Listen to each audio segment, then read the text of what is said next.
السلام عليكم ورحمة الله وبركاته. ولا ليال وحن ربا بشن شعبان إن نجو براروجينو فوائد بدن أو كجرتا ومركا كوباد الرسول صلى الله عليه وآله وسلم صحابي الورنجر أسامة بن زيد باوحو ويدي يا رسول الله بشن وحن أركاينة تابل آد أصونتو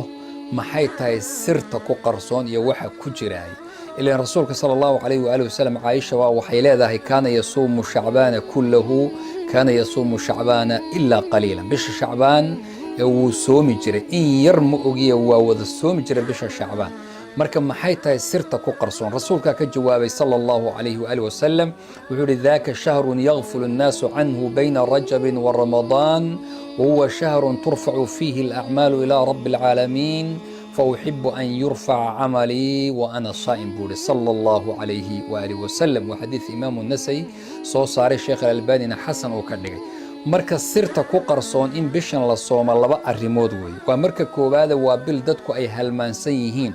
oo laba bilood oo wuxuu u dhaxeeyaa waaweyn oo bilnata bisha Ramadaan oo la og yahay fadliga ay leedahay Laylatul Qadr uu ku jiro bil Rajab oo ashhurul xurum afartii bilood ee xurmada lahayd buu ku jira marka bishan waa la halmaansan yahay cibaadada xilliga la halmaansan yahay la sameeyana way ka fadli badan tahay leeyahay midda kale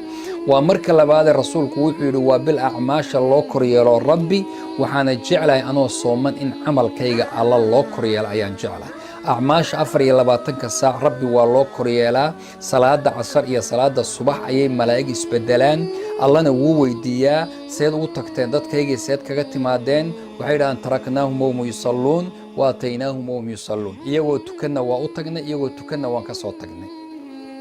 أسبوعي أما تضبط كنا هبينك جمعة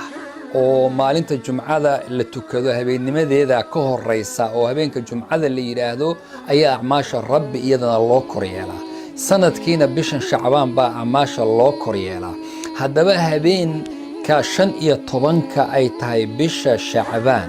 وحجر أحاديث تسينيسا إن هبين كان سيجونيا لو عباديستو maalinteedana si gaar ah loo soomo arrintaana waa daciif iyo mowduuc axaadiidda ku soo aroortay wax la qaadan karana kuma jiro waxaase sugan in habeenka uu 15ka bishu tahay uu yahay habeen fadli leh soon iyo cibaado laguma gooni yeelin laakiin fadli baa lagu sheegay oo rabbi wuxuu fiiriyaa yatalicu allah wuxuu taalacdaa uu fiirsadaa dadkiisa dhammaan khalqigiisa wuu dhaafaa ilaa qofka mushaaxinka ama mushriga ama ogi qofka alla cibaadada cid kale la wadaajiya iyo qofka qof kale uu wax kala dhaxeeyo qalbiga xumaan ku haya oo muslimiinta ee xumaan ugu haya isagana looma dhaafo waa sida xadiidkii kale rasuulku lahaa albaabada jannada waxa la furaa khamiista iyo isniinta waxaana loo dhaafaa qof kaste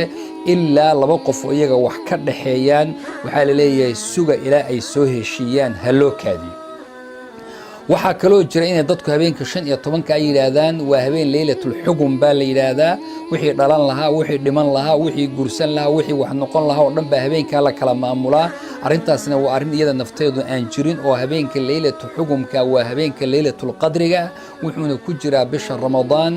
إنا أنزلناه في ليلة مباركة إنا كنا منذرين فيها يفرق كل أمر حكيم أمرا من عندنا إنا كنا مرسلين برب ليه مركا هبينك أسوا هبينك بشهر رمضان كجرا بشان شعبان شن يطبنك بهورا هدي رمضان مالنت اللح يطبنك لجارو قف أن سومي جرين إنو صوم بالله والله مؤقلا والرسول كالنهي بقى رنتا كسو عرورو ودي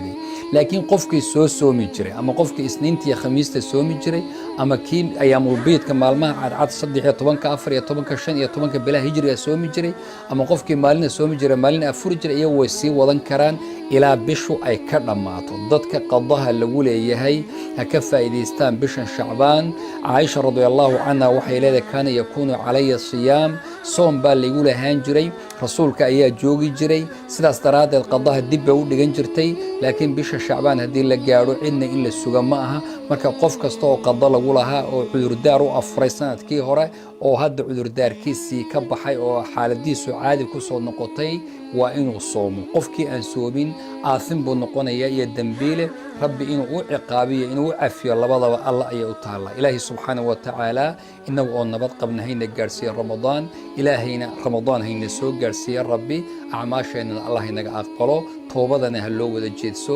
istidaad iyo diyaargarowna bisha ramadaan ha loo galo wajazaakum allahu khayr wabaaraka allahu fiikum wasalaamu calaykum waraxmat ullaahi